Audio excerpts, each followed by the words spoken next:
మూర్ఖులతో వాదిస్తే జరిగేది ఇదే. ఒక అడవిలో గాడిద పులి మధ్య ఒక చిన్న వాదన మొదలైంది. గడ్డి నీలం రంగులో ఉంటుంది అని గాడిద అంది. దానికి పులి నవ్వి, కాదు మొండిదానా, గడ్డి ఆకుపచ్చగా ఉంటుంది అని చెప్పింది. గాడిద ఎంత చెప్పినా వినకుండా పదే పదే తన మాటే నెగ్గాలని మొండికేసింది.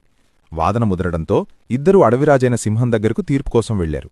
సింహం అంతా విని పులికి ఒక వారం రోజులపాటు అడవిలో ఎవరితోనూ మాట్లాడకూడదని శిక్ష విధించింది.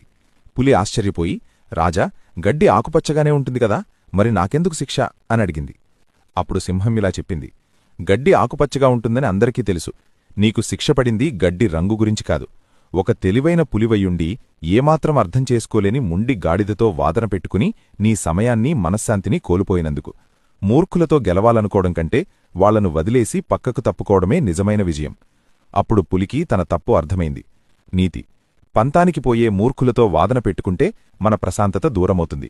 అలాంటి వారితో వాదించి గెలవడం కంటే అక్కడినుంచి మౌనంగా పక్కకు తప్పుకోవడమే నిజమైన గెలుపు.